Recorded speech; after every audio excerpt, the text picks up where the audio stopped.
Ini kerinduan kami sampai akhir hidup kami Tuhan. Kami akan tetap setia. Kami akan jalan Tuhan, bahkan lari kepadamu, bukan kepada yang lain.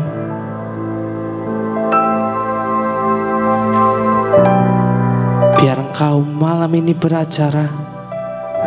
Roh Kudus-Mu Tuhan, beritahu kami apa yang kami harus lakukan Tuhan, sehingga apapun yang terjadi, kami akan terus memilih Engkau.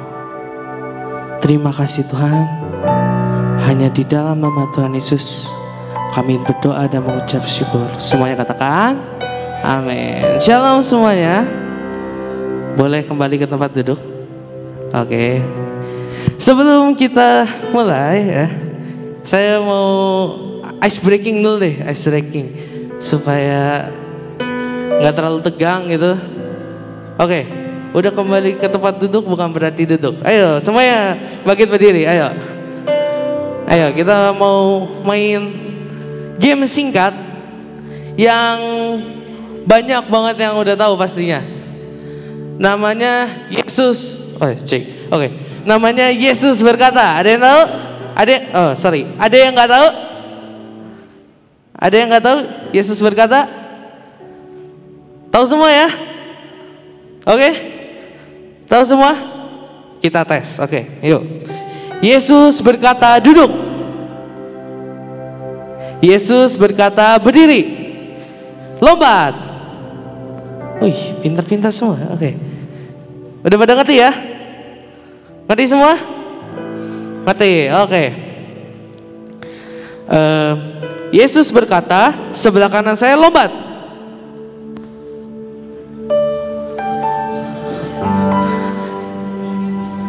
Ini kanan guys. Kanan, kiri berarti. Oke, kita ulang ya. Yesus berkata duduk. Yesus berkata berdiri. Yesus berkata lompat. Yesus berkata maju satu kursi. Ayo.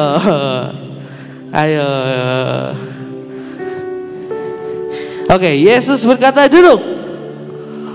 Yesus berkata berdiri.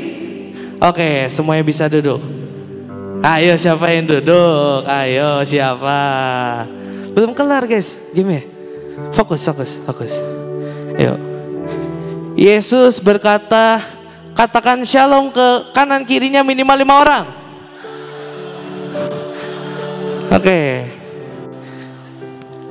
Oke, yuk. Oke. Sekarang boleh duduk. Beneran, Yesus berkata duduk. Oke. Teman-teman, kita mau belajar dari firman Tuhan di Yakobus pasal keempat ayat ke-8. Ini sama kayak yang tadi, teman-teman. Sama kayak games tadi. Ini Yesus berkata juga. Yesus berkata, mendekatlah kepada Tuhan, mendekatlah kepada Allah, dan Ia akan mendekat kepadamu. Tahirkanlah tanganmu, hai kamu orang-orang berdosa, dan sucikanlah hatimu, hai kamu yang mendua hati. Teman-teman, di sini ada yang tahu tema judul hari ini apa? When God Ran. Ada yang bisa bahasa Inggris di sini? Ada yang tahu artinya apa? Ada yang tahu? Coba deh sebelah ini. Ada yang tahu when God Ran? Jeffrey. Jeff. When God Ran apa?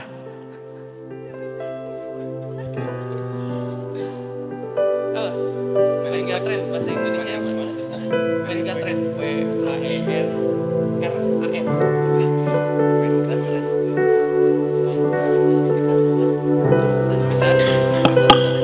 Oke, ada yang bisa teman-teman? Ada yang bisa? Ada yang bisa? Guys, saya dikacangin ya. Lebih seru HP guys. Ada yang tahu? Cimima boleh. Cimima apa? Cimima apa sih? Main gatren? Saya bisa bahasa Inggris. Saat Tuhan. Kan tuh kata kerja beberapanya lari gitu. Oke, saat Tuhan berlari ya kan. Bisa dibilang gitu, saat Tuhan berlari. Teman-teman, poin pertama saya itu sebuah pertanyaan ya teman-teman. Siapa sih di sini yang butuh Tuhan? Simpel banget pertanyaannya. Semua orang pasti kemungkinan besar angkat tangan. Semua orang Kristen pasti angkat tangan. Siapa yang butuh Tuhan, teman-teman? Oke, pertanyaan kedua. Seberapa kita butuh Tuhan?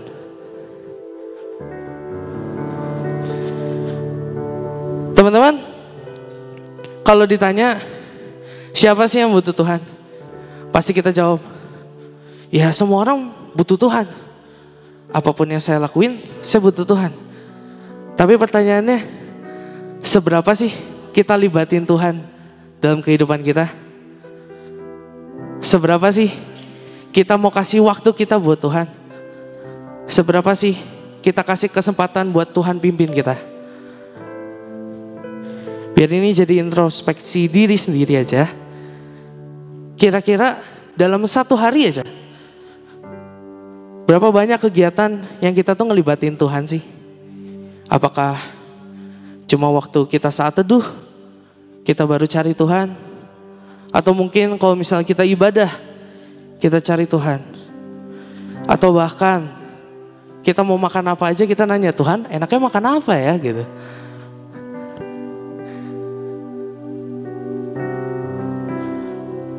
Karena ini teman-teman, di ayat yang tadi dikasih tahu, mendekatlah kepada Allah dan Ia akan mendekat kepadamu. Judul hari ini itu When God Ran, saat Tuhan berlari. Larinya kemana sih? Ada yang tahu? Teman-teman, kayak anjing dan majikannya, Tuhan tuh lagi nunggu kita teman-teman. Dia ada di depan pintu, dia nunggu kita pulang. Dia nunggu, meskipun kita makin menjauh, meskipun kita makin pergi jauh, dia bakal tetap ada di situ, nunggu kita. Itulah kenapa namanya When God Ran. Dan kayak seekor anjing juga. Saya kebetulan punya anjing ya, ada 4 di rumah. Dan kalau misalnya saya pulang ke rumah, pasti begitu baru buka pintu, wah itu langsung ngejar saya. Dan itu Tuhan hari ini, Dia rindu banget sama kita. Dia mau kita balik ke Dia. Dia mau saat kita membuka sedikit aja kesempatan buat Dia masuk ke dalam hidup kita, Dia bakal lari ke kita. Itulah yang namanya When God Ran. Dan di sini dibilang mendekatlah kepada Allah dan Ia akan mendekat kepadamu. Kayak tadi yang saya udah omongin, waktu kita mendekat sedikit aja, sedikit, kayak magnet. Baru geser sedikit, magnet yang satu langsung narik kenceng gitu. Sama aja teman-teman. Asal kita mau, Tuhan tuh rindu gitu. Tuhan tuh kangen sama kita.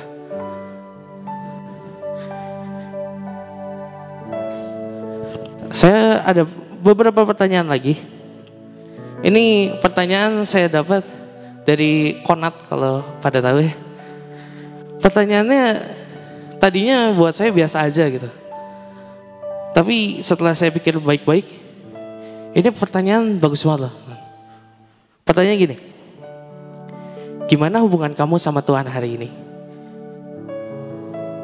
Apakah hari ini kamu udah ngeluangin waktu buat Tuhan? Apakah hari ini kamu udah ngobrol sama Tuhan?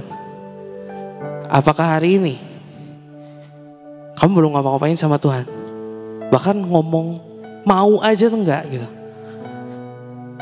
Kayak kalau misalnya ditanya gitu, Cidevlin gitu, bagaimana hubungan Cici dengan Koyohan sekarang gitu?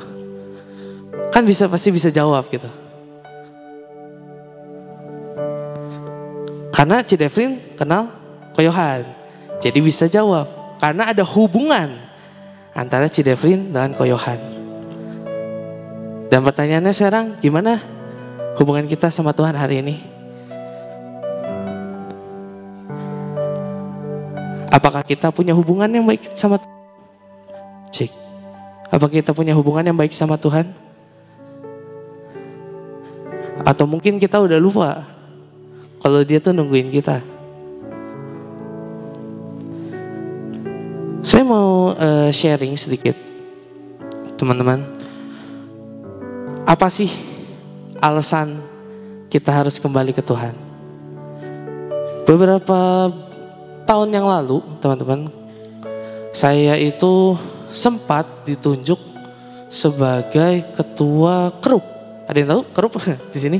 Mungkin yang PD Selasa datang tahu ya. Kerup itu yang pakai sayap ya. Nah, saya itu di situ gantiin kakak saya, teman-teman. Dan kalau boleh jujur, lumayan berat. Karena perbandingan umur saya sama kakak saya itu 5 tahun. Jadi waktu perpindahan, mayoritas orang-orang yang saya harus ajar itu di atas saya semua. Jarang yang di bawah. Dan sudah pasti ya, bukan nggak pasti sih, cuma kebanyakan kalau orang yang lebih tua itu kurang nunduk sama yang lebih muda. Kadang-kadang mereka ngerasa lebih senior gitu. Dan waktu itu saya melakukan respon hati yang salah, teman-teman. Saya jadi orang yang otoriter. Saya jadi orang yang mau paling berkuasa. Ibarat kalau setiap kali latihan, itu bukan latihan biasa jadinya, tapi udah kayak latihan militer. Kerjaan saya marah-marah terus setiap minggu. Tapi teman-teman, di suatu saat saya rasa, kok saya nggak punya teman ya? Bahkan yang umurnya di bawah saya takut gitu, mau ngomong aja takut. Apakah semenakutkan itu saya gitu? Apakah saya semengerikan itu? Di tengah benar-benar lagi nggak ada teman, nggak ada, ya bisa dibilang sendirilah. Tiba-tiba saya baca ayat ini, mendekatlah kepada Tuhan, maka Ia akan mendekat kepadamu. Teman-teman di sini ada yang pernah pendekatan nggak? PDKT gitu? Ada yang pernah PDKT? Konoel mungkin pernah PDKT? Oh nggak pernah. PDKT itu capek nggak sih? PDKT itu capek nggak sih? Capek. Oh pernah berarti ya. Yang jauh capek berarti pernah. Kalau mau PDKT capek nggak kok? Tergantung. Ya, PDKT itu, pendekatan itu adalah saat kita mau tahu kan apa yang misalnya lawan jenis kita mau gitu. Sama kayak ini, mendekat kepada Allah dan Dia akan mendekat padamu. Berarti kita harus melakukan pendekatan kepada Allah gitu. Caranya apa sih? Caranya ya cari apa yang Dia mau. Cari apa yang Dia suka dan lakuin gitu. Makanya orang bilang kalau pacaran tuh manis-manisnya kan. Karena isinya pendekatan. Dan isinya ya kita ngelakuin segalanya lah ibarat gitu. Kita ngelakuin apapun yang Dia suka supaya kita bisa dapat hatinya. Sama kayak ini. Kita ngelakuin apa yang Tuhan suka. Kita ngelakuin apa yang Tuhan pengen supaya kita bisa dapat hatinya Tuhan. Itu yang namanya mendekat kepada Allah, dan Ia akan mendekat kepadamu. Dan apa sih yang Tuhan pengen? Ada di sini juga. Tahirkanlah tanganmu, hai kamu orang-orang berdosa. Maksudnya apa sih? Kok cuci tangan gitu ya? Waktu zaman COVID gitu kan, tiap kemana-mana cuci tangan gitu. Enggak ya? Tahirkanlah tanganmu, hai kamu orang-orang berdosa. Kira-kira di sini ada yang nggak berdosa nggak sih? Semuanya pasti pernah berdosa ya? Pernah ya? Pernah berdosa? Maksudnya apa sih? Tahirkanlah tanganmu. Teman-teman, saya punya pertanyaan. Kalau kita mau makan, kita kan pasti cuci tangan. Tapi setelah makan, tangannya kotor lagi, teman-teman. Jadi, apa sih fungsi cuci tangan? Ada bisa jawab? Kan sama-sama kotor endingnya.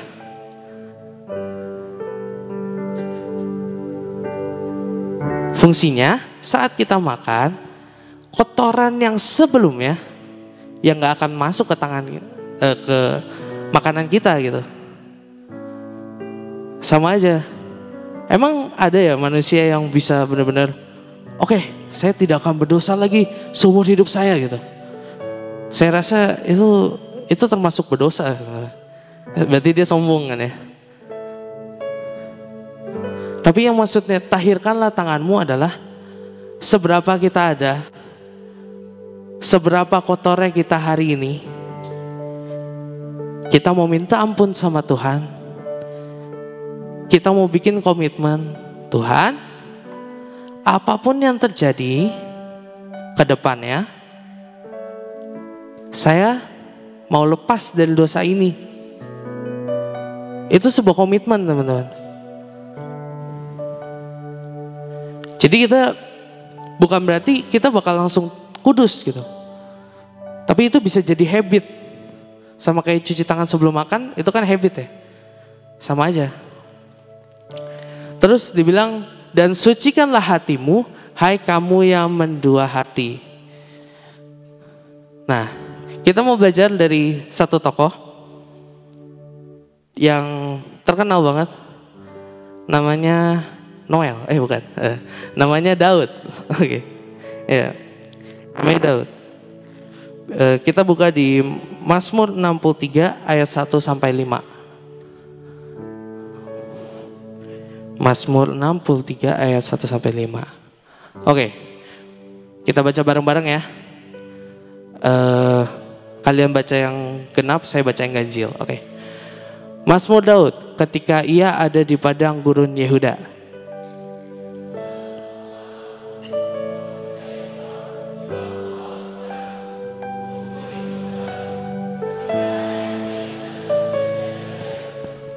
Demikianlah aku memandang kepadamu di tempat kudus, sambil melihat kekuatanmu dan kemuliaanmu.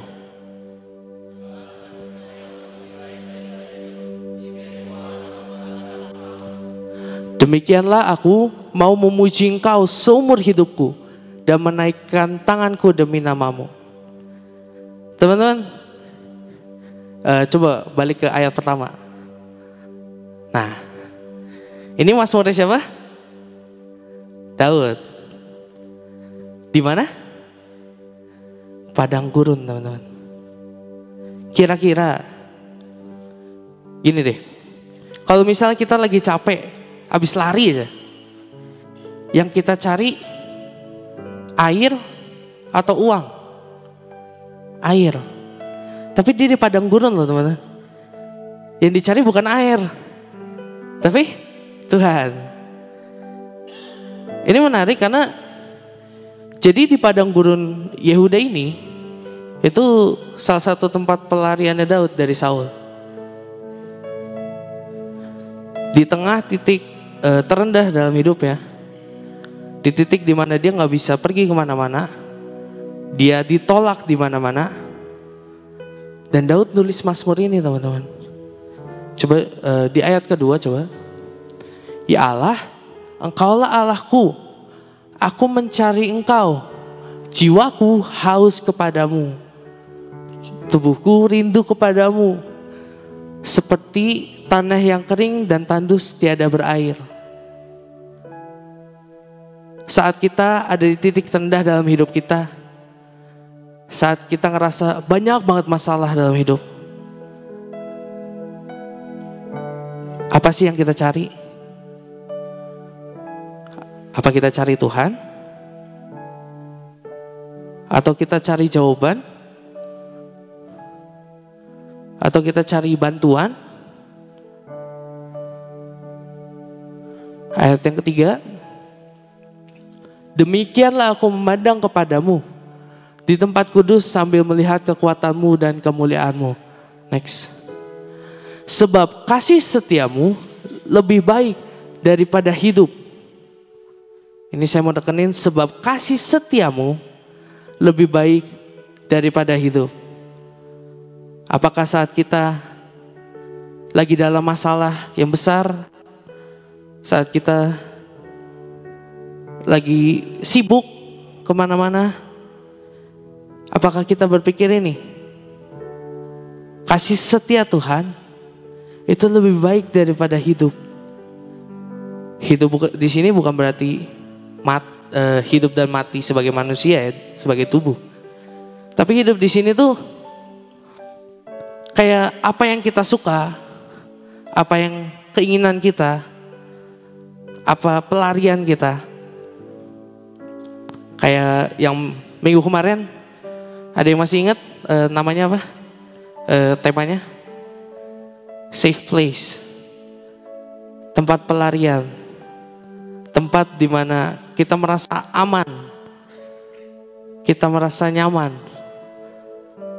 Apakah itu Tuhan, teman-teman? Apakah itu kasih setia Tuhan? Lagu tadi kita nyanyi di awal 2 lagu. Sorry, tadi lagunya apa ya? Lagu kedua. Lagu kedua, sorry. Lagu kedua. You are the love of my life. Teman-teman, coba ke I couldn't take. Nah, saat kita nyanyi lagu ini, apa sih yang ada di dalam hati kita? Oh, lagunya bagus ya. I couldn't take one step without you gitu kan ya. Atau kita benar-benar, Tuhan, saya gak berani ngelangkah 1 langkah aja kalau Engkau gak nyertain aku gitu. Lagu ini bilang, you are the love of my life. You are the hope that I cling to. You mean more than this world to me. Sama kan kayak Mazmur Daud. You mean more than this world to me. Kasih setiamu lebih berarti daripada hidup, teman.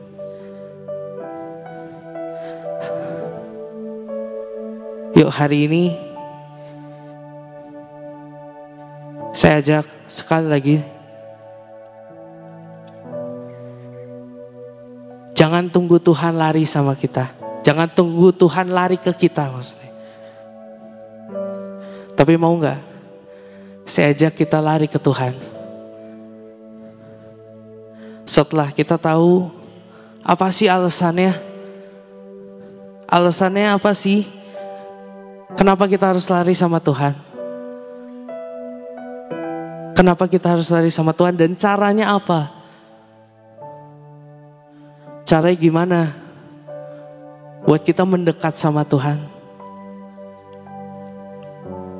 Yuk, saya ajak kita mau lari ke Tuhan bareng-bareng. Teman-teman, lagu Sampai Akhir Hidupku,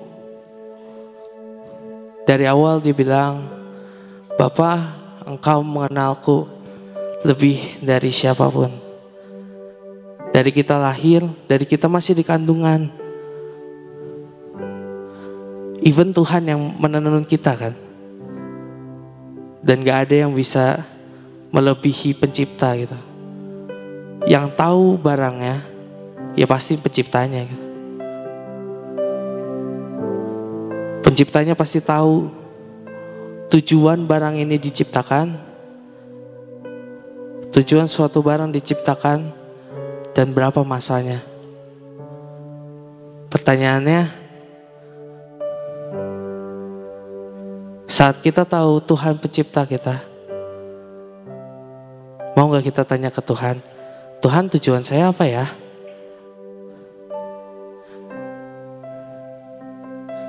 Dibilang, Bapa, Engkau mengenalku lebih dari siapapun. Engkau tahu ceritaku dan isi hatiku.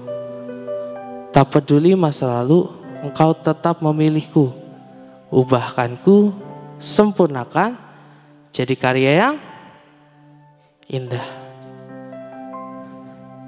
Siapapun kita, apapun yang kita lakuin hari ini, apapun yang kita lakuin kemarin, bahkan besok atau lusa atau kapanpun, Tuhan gak peduli itu teman-teman. Asal kita mau percaya sama Tuhan, asal kita mau mendekat sama Tuhan, ini janjinya jadi karya yang indah. Kita akan menepati destiny kita. Tujuan kita akan tercapai teman-teman. Tujuan Tuhan dalam hidup kita akan tercapai.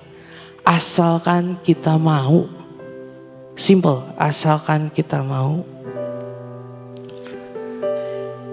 Tapi kadang mau tuh gak sekedar cuma di mulut gitu. Mau tuh ada actionnya. Saat kita mau mendekati seseorang, ya pasti ada actionnya. Gak mungkin dong, wah saya mau deketin Kenatan gitu.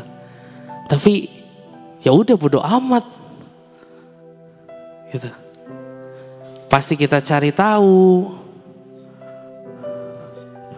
Pasti kita stalking mungkin. Meskipun kadang ada yang, ih siapa sih risih stalking terus. Tapi itu langkah. Kalau kita mau teman-teman. Dan sekarang udah ada nih caranya gimana sih buat mendekat sama Tuhan, buat mendekat sama Tuhan. Saya ajak malam ini, coba siapa yang mau dekat sama Tuhan? Siapa yang mau lari ke Tuhan? Biar ini bukan cuma sekedar angkat tangan, tapi biar ini jadi ucapan dari hati kita. Ya, kalau tadi Steve bicara tentang mendekat kepada Tuhan, tapi mungkin kalau dari saya akan bahas mundur sedikit. Tadi boleh ditampilin slide-nya? Slide. Ya, oke. Jadi gak ada manusia yang kebal dosa, setuju? Setuju ya? Saya buat statement ini gak ada manusia yang kebal dosa, setuju ya? Nah, tadi Steve sempat bahas tentang dosa. Next, sebenarnya dosa itu apa sih? Dosa itu dalam bahasa asli Alkitab, itu artinya meleset dari target. Meleset dari target itu kayak gimana? Ketika kita pernah ada yang main panahan atau dart, ya bener ya namanya dart. Nah itu kan ada targetnya, ya kan? Kalau orang main panahan atau main dart itu ada target. Jadi ketika target itu nggak nyampe, dia nggak dapat poin, bener nggak? Atau bahkan misalnya poin tertingginya tuh di tengah-tengah, tapi karena nggak nyampe dia dapat poinnya sedikit. Nah itu artinya dosa. Jadi jika seseorang meleset atau gagal dalam menaati hukum Allah yang sempurna, dia berbuat dosa. Ngeri ya? Bener gak sih? Siapa yang di sini bisa menaati semua hukum Allah yang ada di Alkitab? Saya yakin dan percaya pendeta sekelas sehebat manapun gak bisa teman-teman. Bahkan kalau kita lihat tokoh-tokoh Alkitab yang besar di Alkitab pun mereka gak luput dari dosa. Kenapa? Karena dosa itu dibilang kalau kita gagal dalam menaati hukum Allah yang sempurna itu udah jadi dosa. Bahkan di satu ayat kita ngejek aja, kita ngomong orang, ngejek orang, itu udah dosa loh teman-teman. Sebegitunya dosa tuh. Memang di Alkitab ada nulis dosa ringan, dosa berat. Tapi tidak pernah ada di Alkitab bilang dosa kecil, dosa gede. Semua dosa, mau kecil mau gede itu dosa. Dan upah dosa adalah maut. Jadi kenapa sih kita seperti sulit untuk mendekat sama Tuhan? Karena ini teman-teman, pemisah antara manusia dengan Bapa itu ini dosa. That's why Yesus datang. Untuk apa? Untuk memperbaiki kembali hubungan manusia dengan Allah yang sudah rusak karena dosa. Jadi mungkin tadi teman-teman bertanya-tanya, saya juga mau mendekat, saya juga mau lari. Tapi kadang ada sesuatu yang bikin saya susah untuk lari ke Tuhan. Ya karena ini. Dosa itu biasanya dimulai dari hal kecil. Jarang tiba-tiba dosa itu dari hal gede. Saya pernah baca satu artikel, psikopat itu nggak langsung bunuh orang teman-teman. Dia dari mana? Dari bunuh hal kecil, apa sih? Binatang. Mereka menjadi, ya psikopat itu kan memang kelainan jiwa ya. Itu kelainan jiwa. Tapi mereka nggak langsung bunuh orang. Mereka itu mencoba dari hal kecil. Sama kayak dosa. Kita tahu bunuh orang dosa, bener gak? Kita tahu mencuri itu dosa. Tapi sadar gak ketika kita bully teman kita lagi mematikan jiwanya. Itu dosa teman-teman.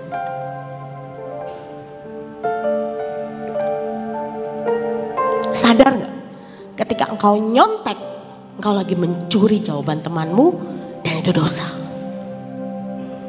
Bahkan kemarin Pak Ridwan sempat ngomong, menyontek itu bibitnya maling. Saya kaget waktu dengar itu. Wow, menyontek itu bibitnya maling. Bibit. Jadi bibit itu kan berarti belum jadi ya, masih benih gitu. Disiram terus, dikasih pupuk lagi, jadilah bertumbuh, berakar, berbuah. Jadi maling. Dari hal kecil. Nyontek pun dari hal kecil enggak? Dari yang takut-takut sampai udah pro. Pernah dengar gak? Dia mah pro nyontek. Mau guru sekiller apapun gak akan kena. Tanyain sama dia. Pasti dari hal kecil. Gak mungkin tiba-tiba dia pro.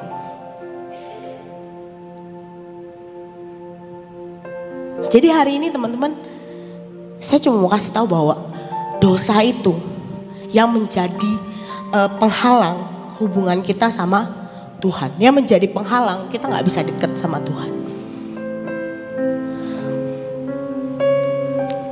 Tapi kenapa sih ketika orang berdosa mereka cenderung jatuh lebih dalam? Sadar atau enggak, terkadang kita melakukan dosa ya, kita tuh bisa jatuh lebih dalam. Kenapa? Ya karena tadi, karena kita udah berbuat sesuatu hal yang memisahkan kita dari Yesus. Kita gak bertobat, kita gak minta ampun, kita malah lari, menjauh, akhirnya jatuh lebih dalam. Jadi hari ini saya mau bicara gini, ketika engkau berdosa, ayo bertobat minta ampun. Kak, tapi kemarin saya baru ngelakuin dosa, terus hari ini saya ngelakuin lagi, Tuhan ngampunin gak? Ngampunin. Kenapa? Karena Tuhan itu kasih.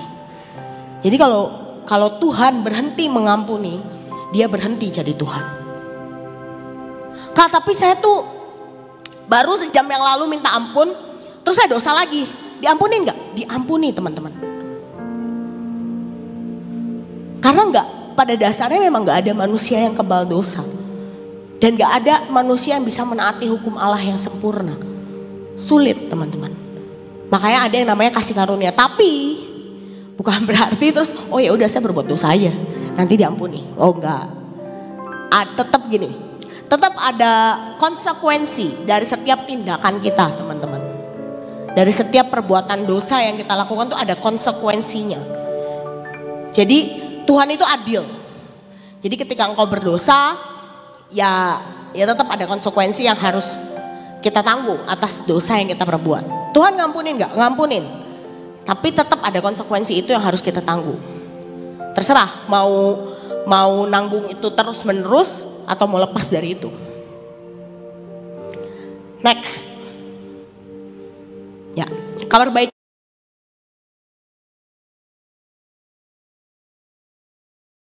Kasihnya kepada kita oleh karena Kristus telah mati untuk kita ketika kita masih berdosa. Yesus datang menebus dosa kita itu bukan ketika kita lagi baik-baik aja kan. Tapi ketika kita masih berdosa.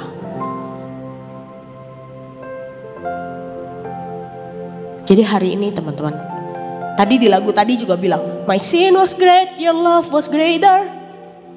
Dosaku tuh besar, tapi kasih Allah tuh lebih besar dari dosa kita.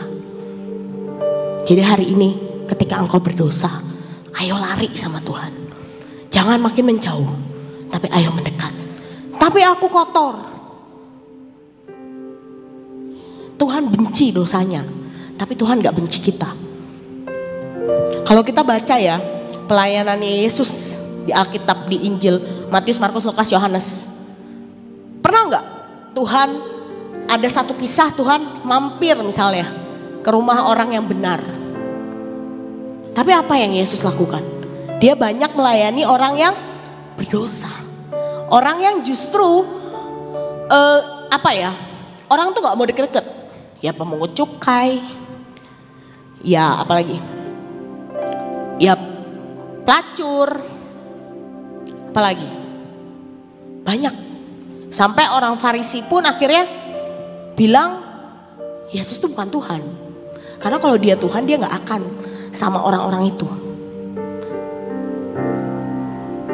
Dalam pelayanannya, kita kalau baca Alkitab ya kita lihat Yesus itu banyak melayani orang-orang yang justru berdosa. Kenapa sih? Karena orang berdosa itu cuma satu butuhnya, penerimaan. Dan seringkali itu yang gak didapat sama kita ketika kita mungkin lagi berdosa. Kita merasa kayak kayaknya saya terlalu kotor lah untuk ke gereja. Saya pernah punya satu temen, kenapa gak ke gereja? Saya masih ngerokok, jadi saya gak mau ke gereja. Loh kenapa? Toh gak akan diusir. Cuma dia tetap pada prinsipnya bahwa gue akan ke gereja kalau gue udah bener, gue gak ngerokok. Salah teman-teman, salah besar. Justru ketika engkau ngerokok, datanglah ke gereja. Ngapain? Supaya engkau bisa berhenti ngerokok. Engkau dengar firman, hidupmu dimasuki firman. Jadi engkau bisa lepas dari ikatan itu. Ngerokok salah gak sih? Ada gak sih di Alkitab dosa? Gak salah, gak ada di Alkitab ngerokok dosa. Dosanya apa? Tubuhmu bait Allah dan engkau merusak bait Allah. Itu dosanya. Jadi kalau dibilang ngerokok gak ada di Alkitab kak. Gak pernah ditulis di Alkitab ngerokok dosa. Memang gak ada. Tapi satu hal. Tubuhmu bait Allah. Dan rokok itu merusak tubuh kita. Kita merusak bait Allah. Salah gak? Salah.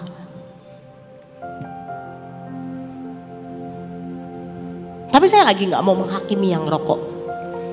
Saya gak mau menghakimi yang berbuat dosa. Tapi hari ini teman-teman, saya cuma mau make sure bahwa ketika engkau berdosa, ayo lari sama Tuhan. Lari kepada Tuhan. Minta ampun teman-teman. Supaya apa? Supaya gak jatuh lebih dalam.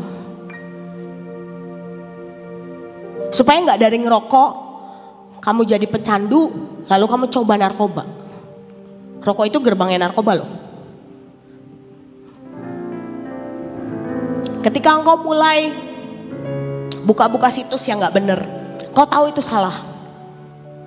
Cepet-cepet bertobat minta ampun. Supaya gak apa, gak tambah buka lagi, cari tahu lagi, lama-lama terikat.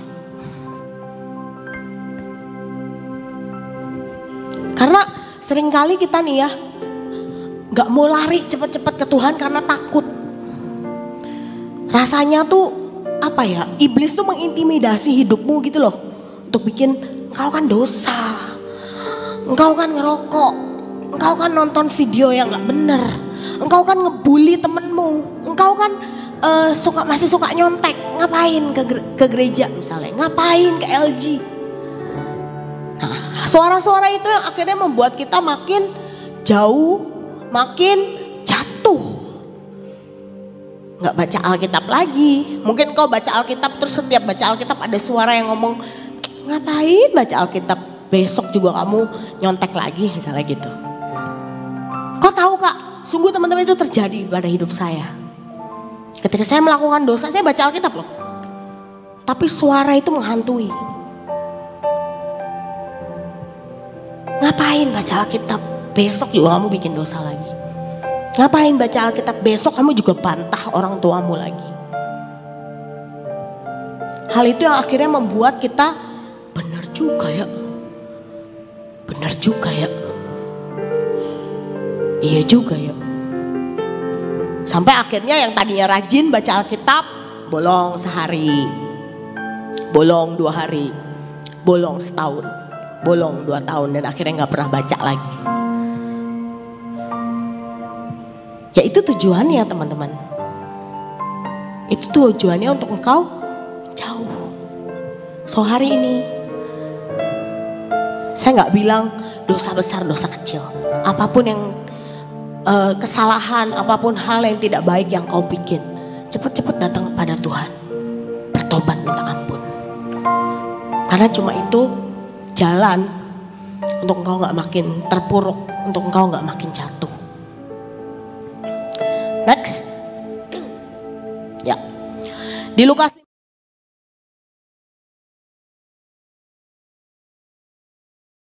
15 itu kalau kita buka, itu ada 3 perumpamaan yang isinya tuh mirip. Satu perumpamaan tentang dirham yang hilang. Kedua perumpamaan tentang domba yang hilang. Terakhir perumpamaan tentang anak yang hilang. Semuanya tentang sesuatu yang hilang. Kenapa Tuhan Yesus menceritakan 3 perumpamaan tersebut dalam satu pasal? Karena ini teman-teman, Yesus menceritakan kepada orang-orang Farisi 3 perumpamaan itu ngomong apa? Karena dia tak pengen mereka tuh mengetahui bahwa Bapa mengasihi setiap orang. Dia mengasihi orang yang patuh kepadanya. Bagus. Saya baca Alkitab Ci, saya pelayanan rajin Ci, saya ke gereja tiap minggu, ke LG tiap minggu.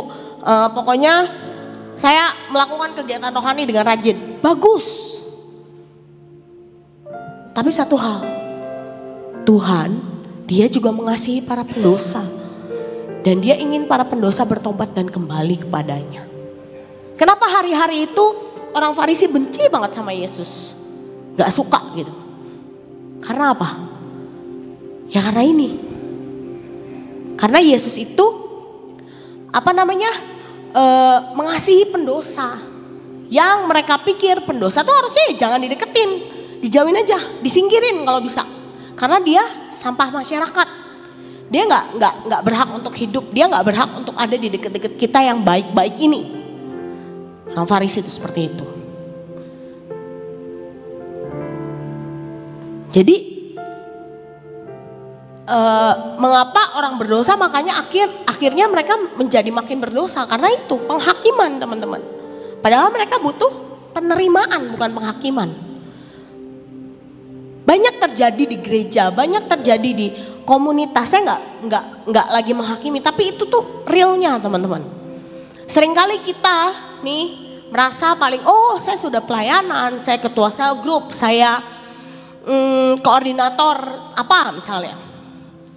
Saya lebih baik dari orang-orang lain. Jadi ketika ada temanmu atau engkau tahu dia melakukan dosa apa gitu, kita jadi apa?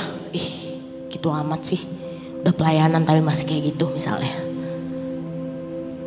Dan yang terjadi akhirnya dia merasa dihakimi dan akhirnya dia merasa gak diterima. Pergilah. Cari ke tempat yang bisa menerima. Makanya kenapa orang yang berdosa jatuh makin dalam. Karena dia akan cenderung kumpul sama orang berdosa. Karena mereka diterima di situ. Udah gak apa-apa lah. Gak apa-apa nyontek-nyontek dikit. Toh nilai bukan segalanya. Toh gak semua anak pintar matematika. Dan tidak semua anak harus pintar matematika. Udahlah gak apa-apa nyontek, yang penting naik kelas. Udah yang penting nyontek satu pelajaran ini aja. Yang penting naik. Jadi akhirnya, oh iya juga bener ya. Nilai bukan segalanya, toh nanti juga belum tentu kepake gitu misalnya. Toh saya gak mau ambil jurusan yang ada matematikanya misalnya. Saya mau ambil jurusan yang benar-benar lepas dari eksak misalnya. Apa misalnya DKV. Misalnya saya mau gambar-gambar aja, saya nggak mau apa ngitung-ngitung. Saya nggak mau ambil jurusan yang ada ngitung-ngitungnya pokoknya. Toh nanti saya kerja juga saya nggak mau ngitung-ngitung. Jadi akhirnya ayo nggak apa-apa lah saya nyontek di matematika, saya nggak pinter di matematika misalnya. Padahal itu dosa teman-teman. Dan karena engkau suka nyontek misalnya gitu ya. Jadi mau ke LG, duh nanti tuh ketemu sama si A, tahu dia tuh saya suka nyontek. Nanti dibilangin ke Kebum-Bum, saya mau pelayanan, nanti dibilangin kalau saya suka nyontek, misalnya gitu. Nanti kalau saya mau pelayanan dibilangin lagi, saya hidupnya nggak bener, misalnya gitu. Padahal mereka cuma butuh penerimaan lagi, diterima. Orangnya, bukan dosanya ya, orangnya yang diterima, bukan dosanya. Next. Oke. Saya akan bahas satu perumpamaan dari Lukas 15 ayat 11 sampai 32, sulung dan bungsu. Inilah inspirasi judul kita hari ini, When God Reigns. Jadi gini. Siapa yang di sini setuju bahwa semua orang yang sehat maupun sakit butuh rumah sakit? Atau cuma orang sakit doang? Gak apa-apa, angkat tangan. Yang setuju kalau semua orang baik sehat maupun sakit mereka butuh rumah sakit. Angkat tangan aja. Gak di ini coy, gak disuruh ke depan. Gak. Angkat tangan aja. Oke. Siapa yang setuju kalau rumah sakit cuma untuk orang yang sakit?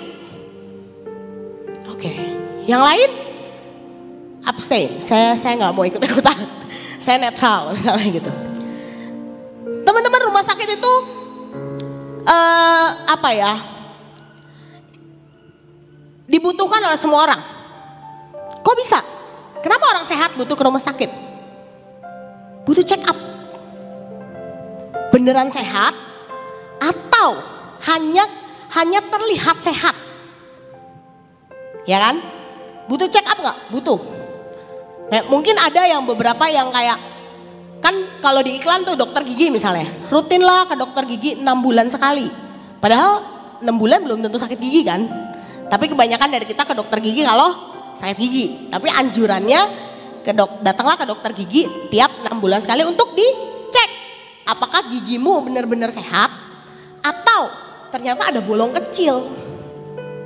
Sama di rumah sakit juga mungkin ada beberapa dari kita yang orang tua kita atau bahkan kita sendiri melakukan itu, check up, entah setahun sekali, entah 6 bulan sekali untuk cek kita benar-benar sehat atau selama ini cuma terlihat sehat, ternyata ada sesuatu yang nggak beres dari hidup kita.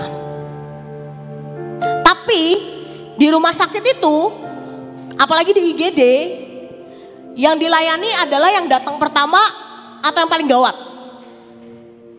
Yang paling gawat namanya juga instalasi gawat darurat. Jadi bukan yang misal saya, Kebom-Bom, Yemima, Melin ke rumah sakit nih barengan, kita mau check up doang. Terus tiba-tiba datang ada korban kecelakaan. Terus dia duluan yang dilayanin. Berhak marah-marah nggak? Enggak lah. Karena yang paling butuh penanganan lebih serius adalah orang yang tadi kecelakaan. Sama kayak Tuhan Yesus. Tadi yang tadi diomong bahwa Yesus itu mau kasih tahu bahwa Yesus itu mengasihi, Bapa itu mengasihi orang-orang yang patuh, orang-orang yang benar, orang-orang yang baik. Tapi dia juga mengasihi pendosa. Dan kenapa dia lebih mepet ke pendosa? Karena mereka lah yang butuh penanganan lebih. Ibarat tadi saya bilang, ibarat tadi ada orang kecelakaan, ya dia yang lebih butuh penanganan lebih. Jadi mau dia masuknya 2 jam setelah kita udah nunggu nih 2 jam, nunggu antrian gitu. Terus tiba-tiba tinut masuk. Dia nggak pakai nunggu 2 jam teman-teman. Dia akan langsung dilayani karena apa? Gawat keadaannya. Kalau dia nunggu 2 jam, ya dia nanti sudah menghadap Bapa di surga duluan.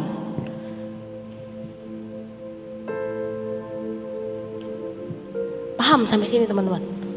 Kenapa Tuhan Yesus kok lebih senang ke orang-orang? Berarti, oh gini Kak, berarti saya berbuat dosa aja ya biar Tuhan datengin saya. Enggak gitu konsepnya. Bagus, engkau melayani hidupmu benar, bagus. Tapi jangan sampai hal itu membuat kita nih jadi menghakimi, bahkan jadi seperti orang Farisi tuh. Jadi merasa lebih benar. Jadi merasa, oh saya lebih baik dari dia. Oh saya lebih baik dari si A yang tukang nyontek misalnya. Oh saya lebih baik dari si A yang tukang nonton video gak benar misalnya. Oh saya lebih baik dari si A yang suka ngerokok. Saya gak ngerokok, gak nge-vape, gak pernah gak pernah menyentuh hal-hal seperti itu misalnya. Jadi ketika si A misalnya ya, kamu tahu nih dia ngerokok apa segala macam terus pengen ikut pelayanan, langsung mana bisa dia pelayanan, hidupnya aja kayak gitu misalnya gitu. Nah udah tuh jadi orang Farisi lah kita semua.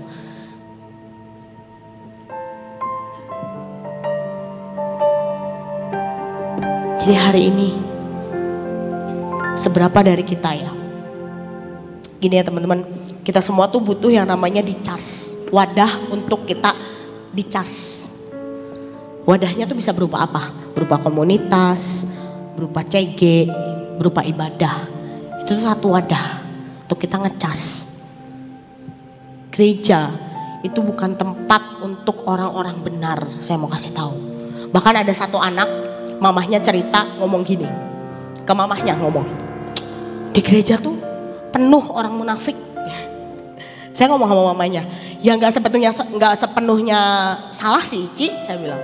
Memang iya, kenyataannya iya. Tapi bukan itu tujuan kita ke gereja kan?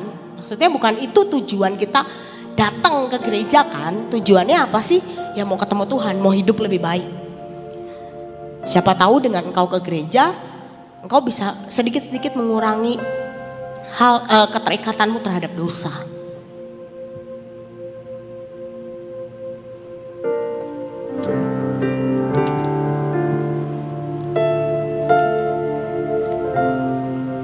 Teman-teman, jatuh bangun di dalam dosa itu manusiawi, saya mau bilang. Tapi saya tadi bilang di awal, setiap dosa itu ada konsekuensinya. Jadi ketika engkau melakukan dosa, Tuhan ampuni enggak? Ampuni. Tapi tetap ada sebab akibat. Ada harga yang harus kita bayar atas dosa kita. Ya beda-beda ya, saya nggak tahu ya. Tapi ada itu. Terus gimana untuk kita terhindar dari dosa? Sebenarnya dibilang bisa terhindar dari dosa sulit sih. Karena ya masih manusia, masih daging. Tapi paling enggak ya, satu langkah yang saya mau kasih tahu, ketika engkau berdosa cepat datang sama Tuhan. Bertobat minta ampun. Selesai teman-teman. Jangan makin menjauh. Next. Ya. Saya bagiin satu ayat. Ini cerita sulung dan bungsu udah tahu ya. Anak bungsu tiba-tiba datang ke bapaknya minta warisan. Padahal bapaknya masih sehat, bugar. Dikasihlah. Dan warisannya buat foya-foya bla bla bla segala macam sampai dia akhirnya jatuh miskin. Dia mikir, saya balik aja lah. Gak dianggap anak ya udahlah, dianggap budak gak apa-apa lah, yang penting saya dibayar, nanti saya punya duit lagi. Konsepnya cuma itu kan si bungsu. Tapi di Lukas 15 ayat 20 ngomong gini, so he got up and went to his father. Jadi si bungsu dia bangun terus dia pergi kepada ayahnya. Lihat, while he was still far away. Jadi ketika dia masih jauh ya, itu far away kan jauh. Bapaknya tuh udah lihat.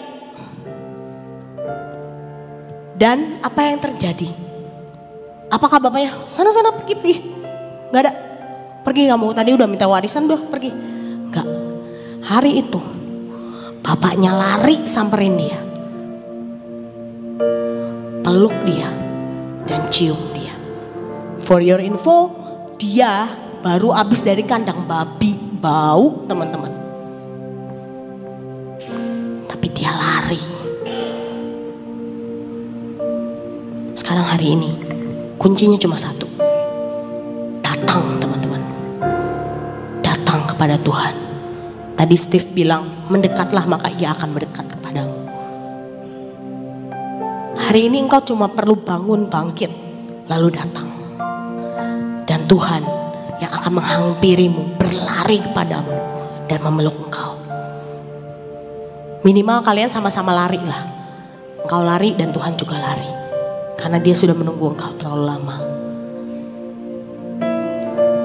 Poinnya ini, the unconditional love of God. Tuhan mencintai kita tuh gak pandang situasi. Dia mengasihimu ketika engkau hidup benar. Dia juga mengasihimu ketika engkau berdosa. Tapi bukan berarti itu jadi excuse bahwa oh saya berdosa aja. Enggak teman-teman.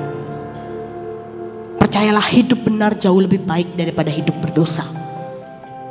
Jadi kalau engkau bisa hidup benar, hiduplah dengan benar. Tapi ketika engkau melakukan dosa, datang teman-teman. Hampiri Tuhan. Caranya gimana? Berdoa. Duduk di kasur mungkin. Datang, bicara. Anggap Tuhan ada di depanmu, ngomong, Tuhan, hari ini saya habis nonton lagi Tuhan. Saya minta ampun. Tuhan, hari ini saya habis melakukan hal yang tidak baik Tuhan. Saya minta ampun.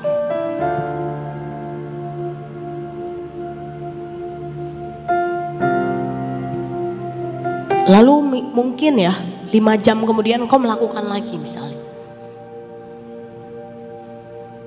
Datang minta ampun lagi. Tapi bukan berarti gini, jangan menyepelekan kasih karunia juga. Bukan berarti oh nanti gini ya, setiap kita mau melakukan dosa sadar atau enggak ya. Ini sih saya pribadi. Setiap saya pengen melakukan sesuatu yang tidak baik, itu di hati nurani, itu ada sesuatu yang kayak ngomong jangan. Mungkin lembut banget, halus banget, tapi engkau tahu itu Roh Kudus. Tadi apa Steve bilang, bukti bahwa Tuhan mengasihi kita, dia memberikan kita seorang penolong yaitu Roh Kudus. Tapi seringkali nih ya, udah diomong jangan, kita tetap terabas. Jadilah dosa.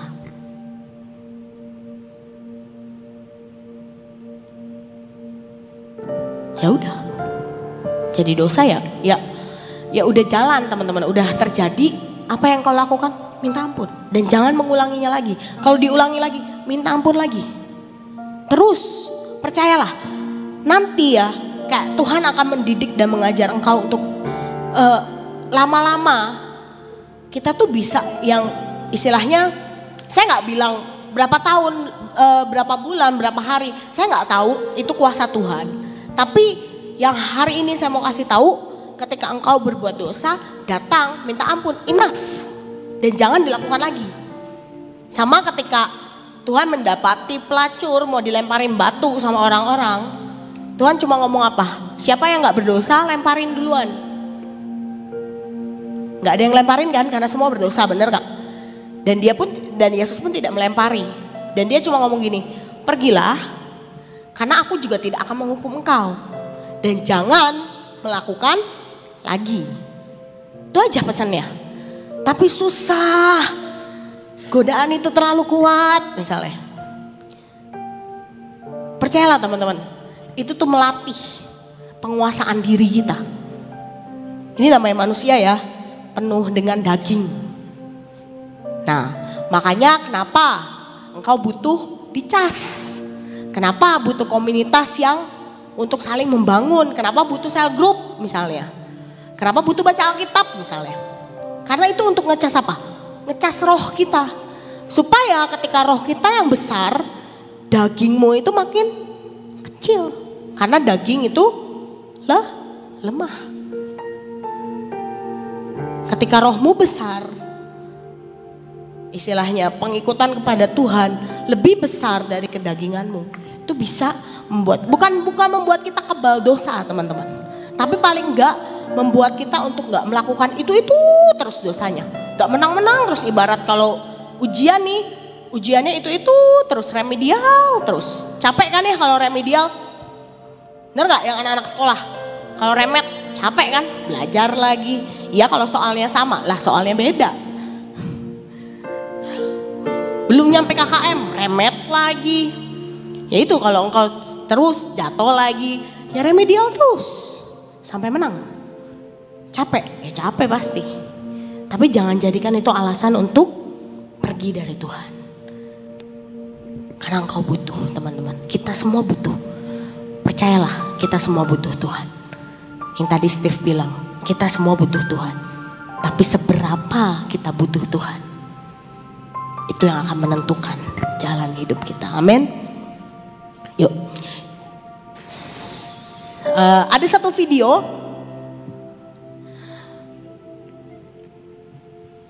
Oh yes, sedikit sebentar. Ya tadi si sulung sama bungsu ya. Kalau kita lihat sulung itu merasa apa sih teman-teman? Sulung tuh ibarat gini loh. Ibarat dia merasa benar. Dia merasa bahwa oh saya tuh melakukan semua yang benar di hadapan Bapak.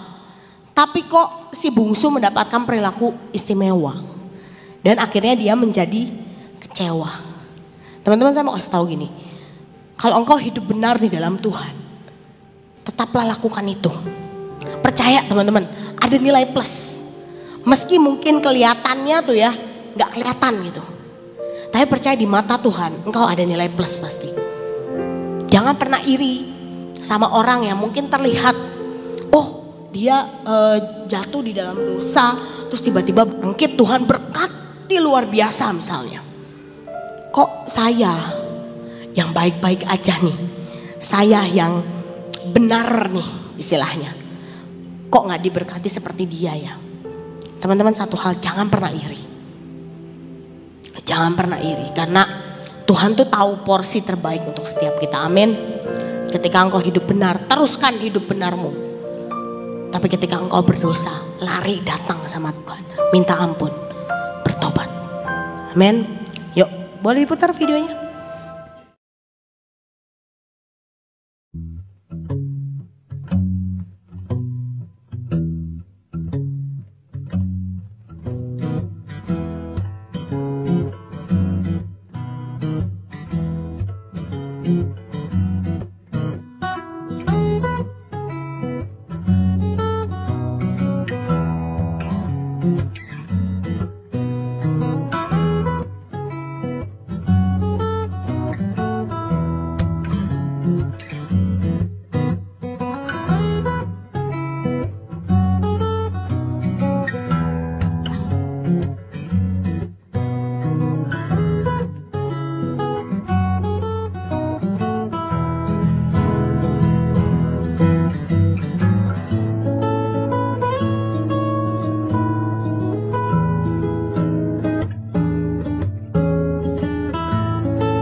engkau berbuat dosa, percaya bahwa Tuhan tuh udah ngiketin rubber band. Tuhan tuh ngiketin tali karet di kaki kita dengan kakinya. Seketika engkau bilang, Tuhan aku bertobat, tali itu akan tarik engkau kembali ke Tuhan. Jangan takut teman-teman. Jangan pernah merasa ketika engkau berdosa, oh Tuhan tuh udah gak sayang. Tuhan masih mau nerima gak ya? Sebesar apapun dosamu, senajis apapun dosamu, Tuhan tetap terima engkau dengan tangannya yang terbuka. Asal engkau bertobat. Memang ada konsekuensi, ada harga yang harus dibayar, tapi percayalah, jalani itu sama Tuhan. Amin.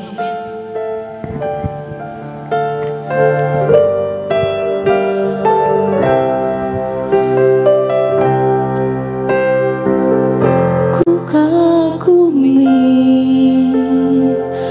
caramu mencintaiku, kau ada di cerita proses hidupku. Di titik terendahku kau hadir untuk mengangkatku. Ku tahu kau tak menyerah akan hidupku. Mari nyanyikan lagu ini sama-sama. Ku kagumi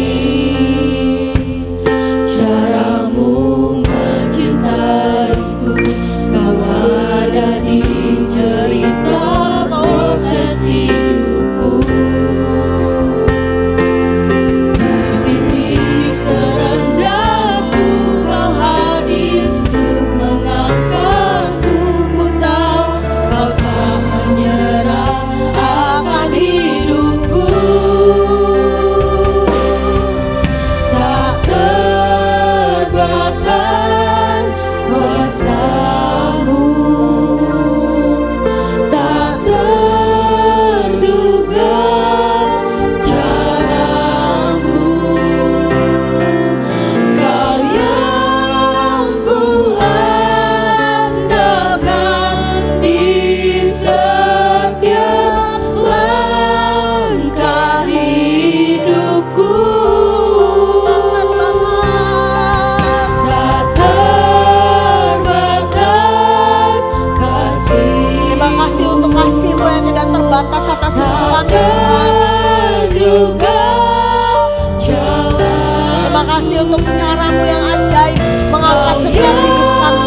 Ku percaya di segala musim hidupku.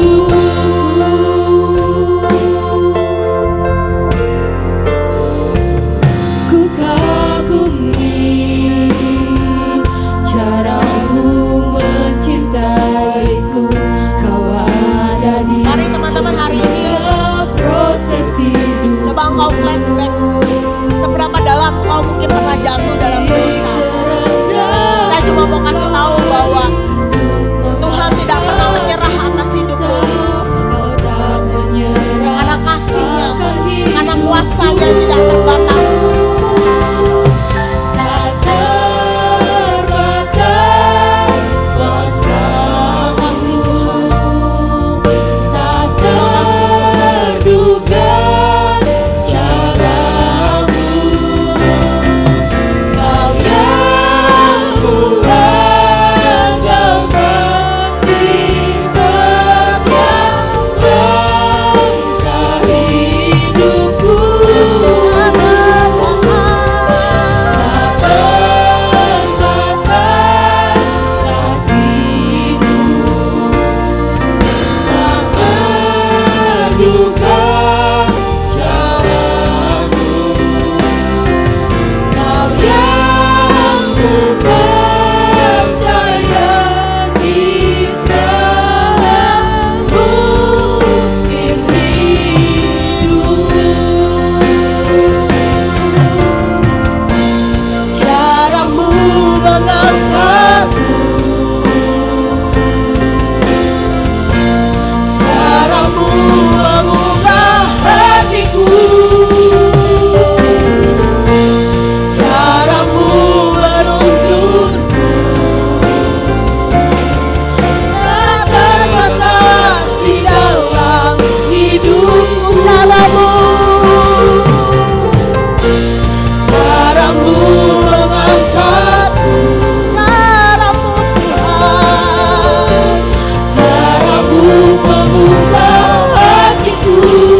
caramu,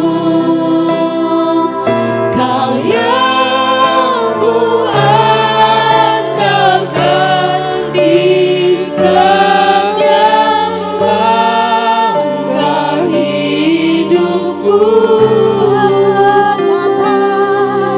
Tak terbatas kasih-Mu, tak terduga jalan-Mu, Kau yang ku percaya di segala musim hidupku.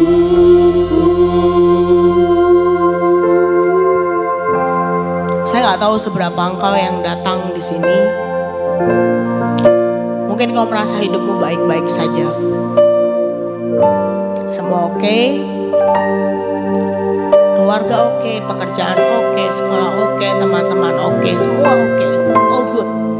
Itu bagus teman-teman.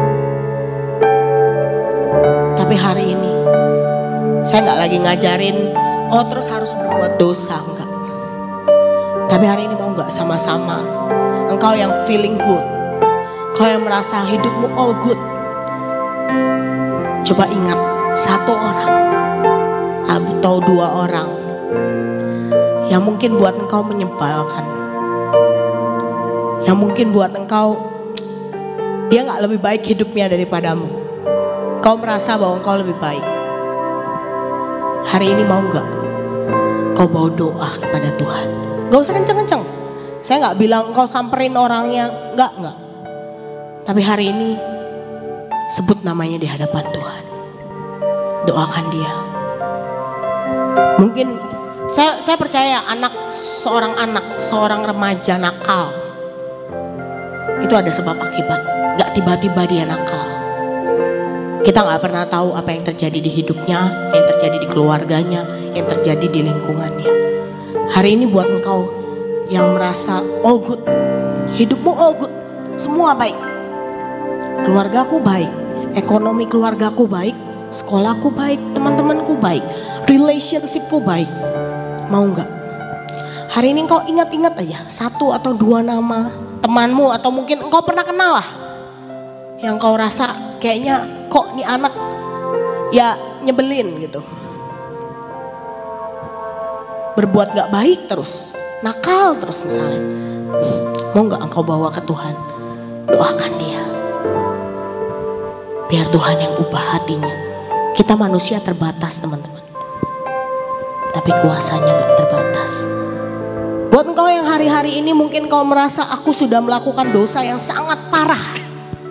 Atau mungkin aku jatuh lagi. Atau bahkan udah bertobat, udah datang ke kakak sel group, udah ngobrol tapi aku tetap jatuh lagi. Mau gak hari ini kau berdoa minta ampun dan bikin komitmen di hadapan Tuhan? Tuhan, tolong aku yang gak mampu ini untuk luput dari dosa itu. Tolong aku yang sangat tidak mampu ini untuk lepas dari keterikatan dosa itu. Pertanyaannya, mau gak engkau hari ini merdeka? Saya percaya kuasanya yang tidak terbatas itu sanggup melepaskanmu dari ikatan. Sambil dinyanyikan lagu ini dengan lembut, mulai kau berdoa, entah untuk dosamu sendiri, entah untuk teman-temanmu. Mari berdoa, mari berdoa. Tak terduga caramu,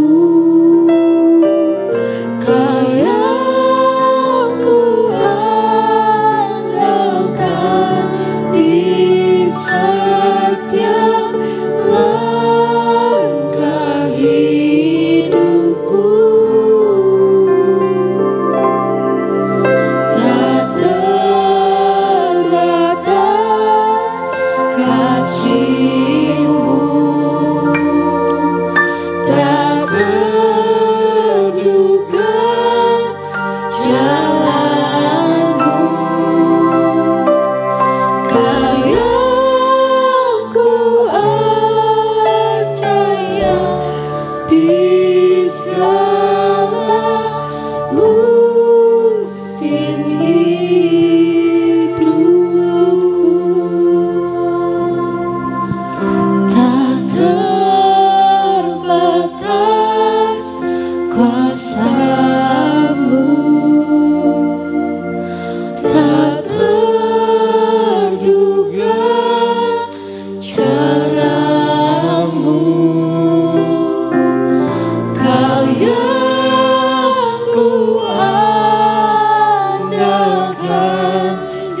kasih-Mu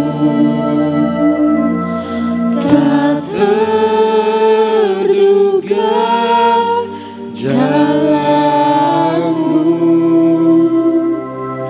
Kau yang ku percaya di segala musim hidupku.